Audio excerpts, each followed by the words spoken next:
Tak sering ditawarin, Gus, mau jadi dokter honoris causa di kampus ini. Enggak, kata saya. Kenapa?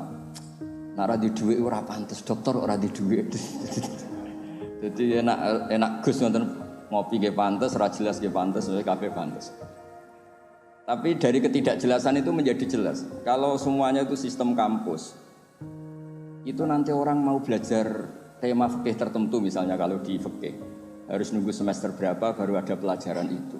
Masa mau belajar khed daftar dulu sampai mata kuliah berapa baru dapat pelajaran khed. Itu bisa tutup Islam kalau semuanya tertib itu. Tapi baru kayak kiai gak jelas kayak saya itu di jalan ketemu orang tanya, Gus, badhe sowan. Sowan apa? Ketemu saya di pasar. Saya hobi sering ke pasar. Bukan karena nganggur ya memang seneng. Saya itu seneng di pasar itu sederhana. Kalau ada ibu-ibu awam tak belajari 10.000 seneng, alhamdulillah. Kok pinter jenengan. Saya ini kiai besar. Jadi kalau muni alhamdulillah ngenteni untuk duit 10 juta ini yang nggak pernah ngaji untuk duit 10.000 wis iso syukur. Jadi tak anggap itu bentuk kekalahan saya. Jadi kalau nang pasar itu bentuk tawaduk kula. Ini mboten ngajari terus kiai-kiai nang pasar nggih mboten iki cerita mawon. Cerita ijtihadku. Terus saya bilang, mboten usah di sini saja. Terus tanya, anak saya itu istighadah, keluar darah gini-gini, sholatnya gimana? Tak jawab saat itu juga. Ada kiai yang negur itu tidak sopan, Gus tanya kok tidak sowan. Nak sowan malah rasopan, siji ganggu aku pas istirahat. Nomor loro cah dalemku ribet, gawe teh ini. Mergo cah dalemku itu ya agak kacau. Habis bikin teh ada tamu lagi, mau kok gak menisan. Karena harus bikin teh lagi. Saya tuh sudah survei di semua cah dalem kiai itu ternyata ngeluh kalau kiainya tamunya banyak. Jadi dulu ketika saya masih nerima tamu, 2 tahun kiai wafat itu saya masih nerima tamu. Itu kalau ada tamu, kangkang resik-resik ada tamu lagi. Waduh, gak menisan mau, maksudnya koda jadi. Nggak, ini cerita saja, bukan nyindir para namun enggak, tapi ini supaya dimengerti bahwa kehadiran mereka itu gak digedaki candalem. Nah ini kan lembaga ilmiah, ini kan diskusi ini ada Mas Imam Taufik tukang diskusi di semua. Jadi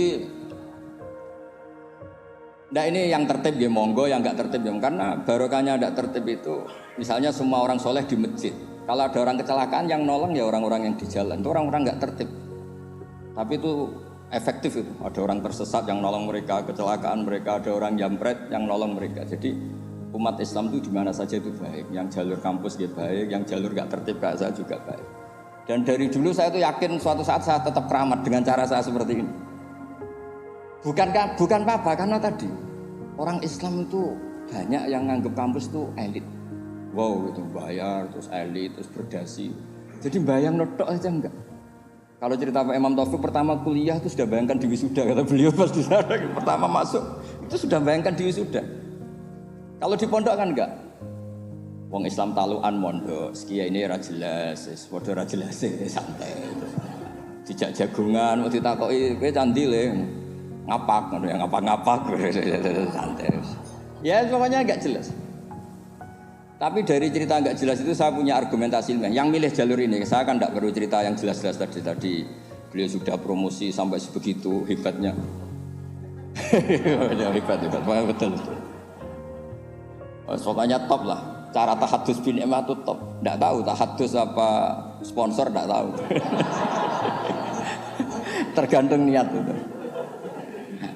Saya juga nanti insya Allah hormat keluarga Gus Asim di keluarga Kenawawi baca hikam.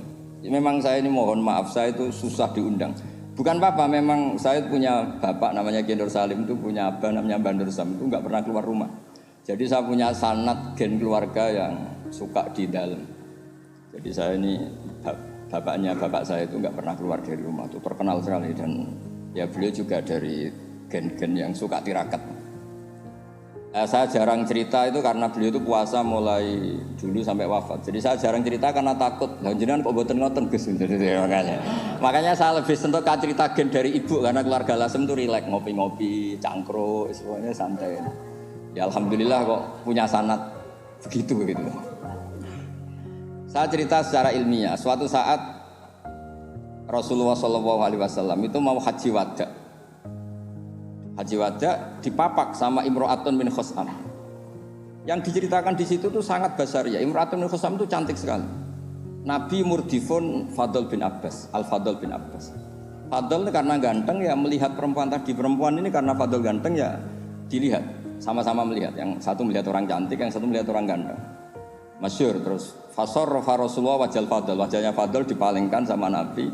Kemudian Imra'atun min Khosam tadi tanya. Saat itu juga di perjalanan. Nabi masih di atas unta. Ya Rasulullah, ya ini karena tadi Pak Hamam cerita alimnya tentang sorob nahu ya saya cerita hafalan saya. Bahwa bapak saya punya anak saya itu tidak salah, bapak saya punya cucu saya itu tidak salah.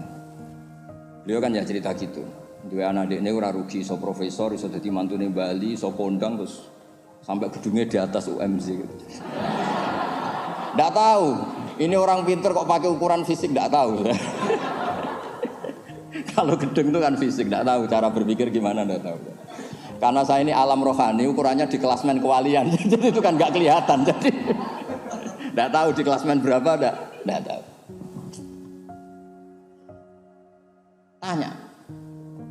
Tanya inna faridotawah ala ibadihi adrokat abi syekhon kabiron.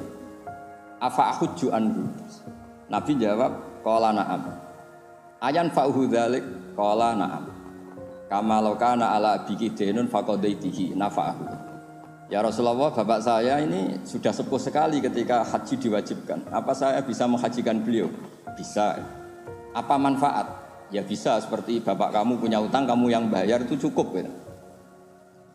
Lalu Imam Bukhari itu mengebabkan ini sampai 3 kali. Satu di bab haji makdud. Jadi sebetulnya haji itu ada 2. Yang niabah atau badal. Menghajikan yang mati karena sudah tidak bisa haji.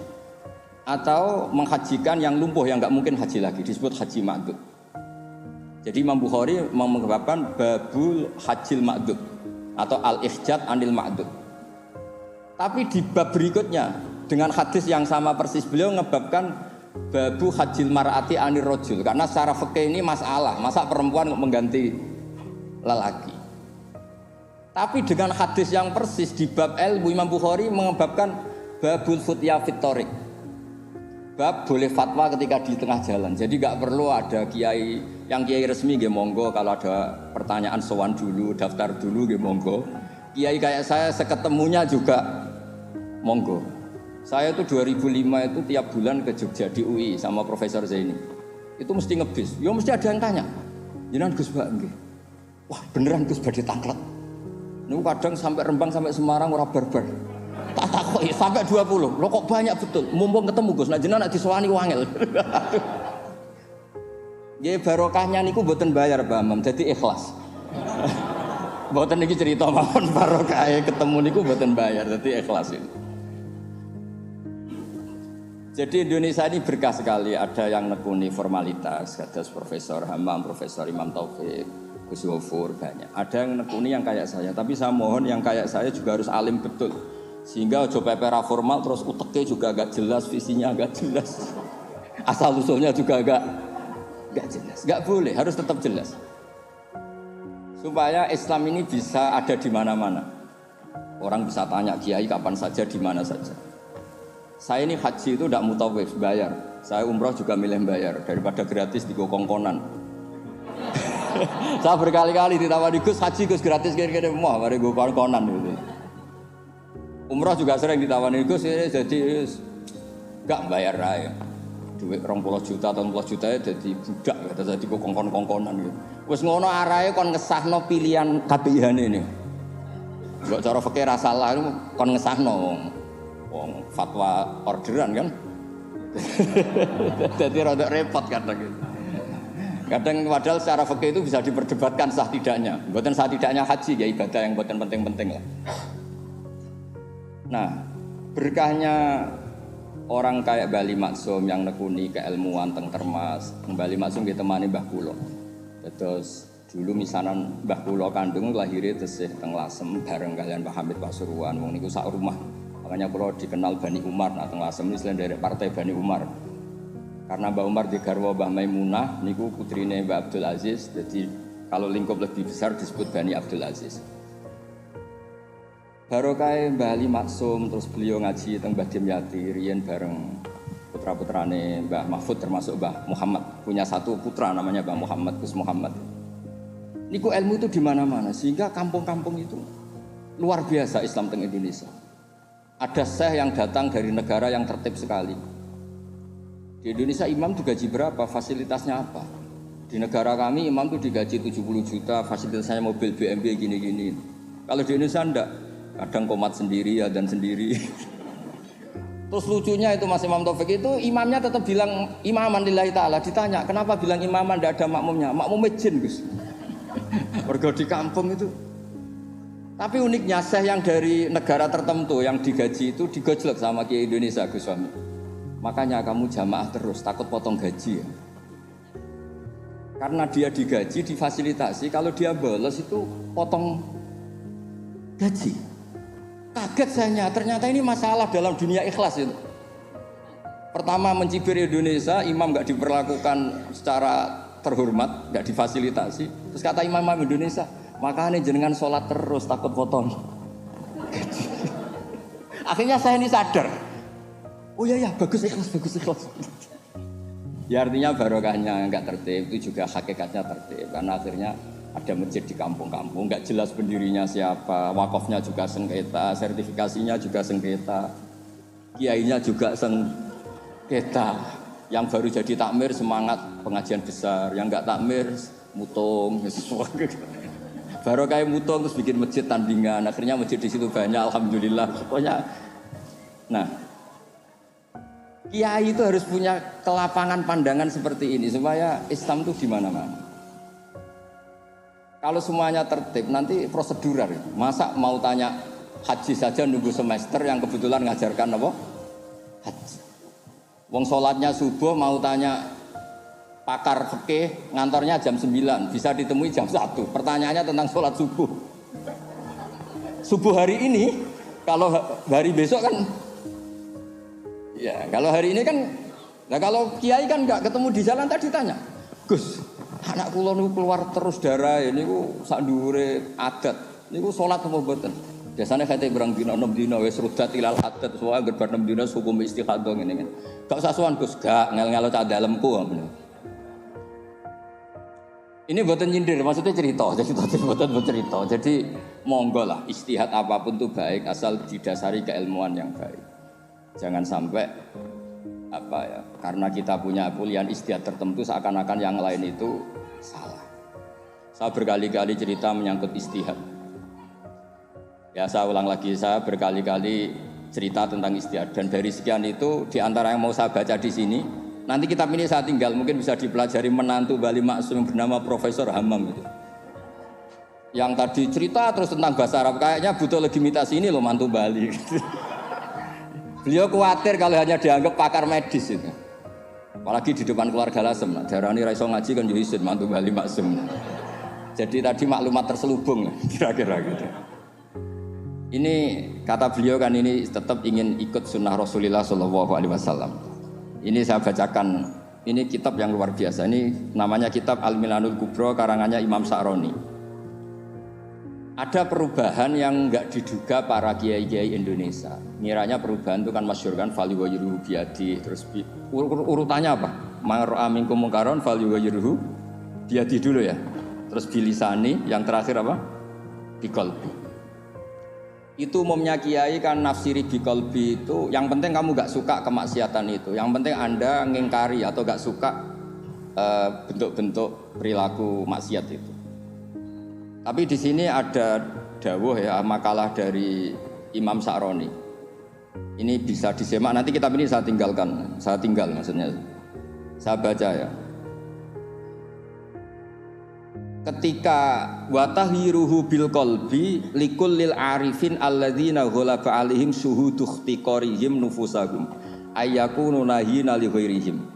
Fayatawajjahu ahaduhum bil qalbihi ila Allah azza wa jalla fi tahyiri dzalikal munkar fayakufu dzalimu an dzulmihi wa syaribul khamri an syurbihi fa hadza huwa tahyiru haqiqatan. Jadi kalau menurut pakar ilmu hakikat fal yughayyiru bi qalbi itu Pak Hammam punya hubungan munajat dengan Allah nak dikandani ra kenek tak madhep aku ning pangeran. Umat didongakno, dongane jenengan mandi terus semua orang itu baik. Jadi biqalbi itu menurut saya teori ini lebih masuk akal. Kalau biadihi itu aksi nyata melakukan perubahan biliat, bilisan, Harusnya bil qalbi juga aksi nyata melibatkan qalbu untuk melakukan perubahan, yaitu munajat dipakai doa. Dan itu yang dilakukan para wali-wali ketika anaknya nakal itu mesti nak ngandani bapake, ya coba kandani tok, tirakati le. Dongakno tirakati. Orang ngandani nabok ra kasil, ngomel ra kasil, wis ora urusan. Ndak begitu maknanya bil qalbi itu gitu. Jadi bil qalbi itu tawajuh sama Allah Ta'ala bil qalbi, mendoakan yang sedang nakal supaya apa? Tobat. Jadi ini bentuk penghormatan kula kalian Wida pernah boleh kula di struktur keluarga Lasem semua Bani Bali Maksum supaya ngikutilah bahwa kita ini tidak cukup untuk fisik kita ngelayani umatnya Rasulullah. Saya sering cerita ke orang-orang, nah aku jadi kiai apian hormat tamu mangane enak, mungkin gajarannya hormat tamu itu 10. Tapi ngel-ngelo candalem apa mana nak nyentak cepet tenang mateng goblok masake gak enak. Jadi hormati untuk poin 10, ngamuke untuk dosa 10. Kira-kira 50-50 lah kira-kira gitu. Kula lho niki madzhab kula, sampean ndak harus ikut saya. Tapi tolong didengar. Tidak harus ikut tapi tolong didengar. Supaya seimbang. Nah, fatwa yang engkar bil qalbi itu memang buhdul mungkar itu wajib. Jadi teori yang terkenal, saya ulang lagi, teori yang terkenal, melihat kemungkaran kita berubah biyadi, enggak bisa, bilisan enggak bisa. Bil qalbi itu yang penting kamu buhdul mungkar, karena hubul mungkar enggak mungkin, enggak taat. Membenci mungkar itu taat, mencintai mungkar itu maksiat. Jika orang fikih juga enggak salah ketika bilang bil qalbi itu yang penting kamu anti kemungkaran, kamu benci kemungkaran. Oke, itu benar secara fikih. Tapi secara ilmu hakikat itu masalah. Masalahnya begini. Biyadihi itu ikhtiar untuk bikin perubahan. Nah, bilisanihi juga ikhtiar untuk bikin perubahan. Ya harusnya biqalbi juga ikhtiar qalbu untuk bikin perubahan. Caranya apa? Tawajjuh ila Allah dengan berdoa. Nggih, paham nggih clear nggih? Pun wae jenengan mantu Bali Maksum tenan, pun kula percaya. Wong iso cerita al takrif wis macam-macam. Kula mau montak mandul. Ono wong iki. Mpun mengke nak teng alam roh Bali Maksum kula matur pun mboten ngarah Muhammadiyah. Masa untuk menjawab supaya enggak dituduh Muhammadiyah sampai sesulit ini. Gawe menara nekakno putu Mbah Hasim terus untuk mengesahkan insyaallah Bali Maksum mboten tipikal tiyang suudzon mun jenengan percaya. Terus niki ngapunten sanget teng pernah mbah kula niki wonten bumi Tuhan nggih mbah kula saking keluarga Kajen. Kula niku nggih keluarga Kajen, keluarga Lasem, nggih keluarga Tuban, bapak kula niku Tuban saking nggih keluarga ahli tirakat. Yen bapak kula nggih ngaos Badola, terus mbah kula kandung itu saya lahir teng Fakhriyah. Nggih kula niki dekat sekali lah sama keluarga Lasem. Terus mulai kecil saya disarang sama Gus Yofur. Nggih kula niki tapi kula milih jalur yang mboten jelas ya. Nah baru kayak gak jelas itu Islam wonten di mana-mana. Sebab itu di antara dawuh wa ta'ala bal naqdhifu bil haqqi 'alal batil fayadmaghuhu fa idza huwa zaid. Qadzafa itu acak. Jadi Islam atau kebenaran bisa dibawa secara tertib kayak di kampus-kampus juga bisa dibawa cara acak. Qadzafa itu maknanya acak. Karena qadzafa itu maknanya memang acak. Sebab itu Imam Busiri nafsiri qadzafa di situ fadurru yazdadu husnan wa huwa muntazimun wa laysa yanqusu qadran ghairu muntazimin. Air yang dipam, yang ditata juga baik. Tapi barokahnya air acak. Orang di tengah hutan nemukan air di mana-mana. Kalau semuanya ditertibkan di menara air, nanti kalau nyari air di titik yang sama.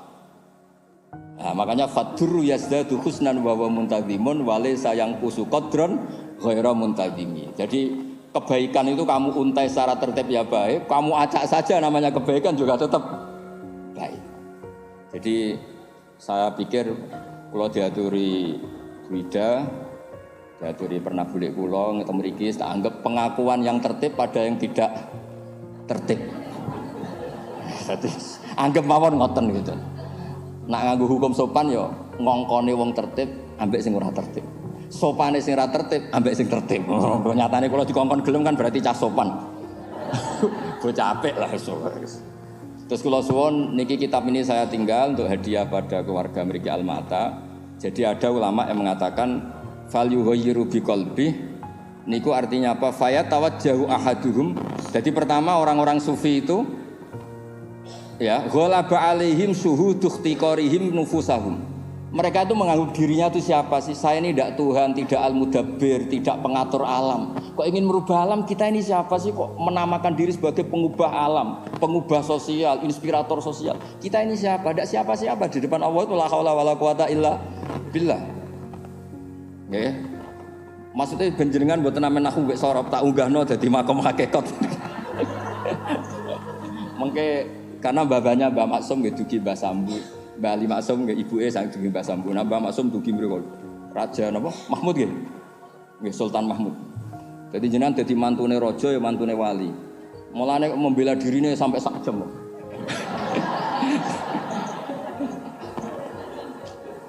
Lah niki kula cukup 20 menit tapi efektif napa?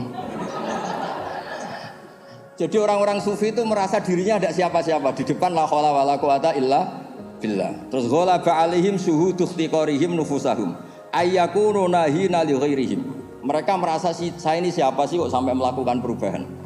Nah, akhirnya faya tawajjahu ahaduhum biqalbihi ila wa azza wa jalla fi tahyiri dzalikal munkar.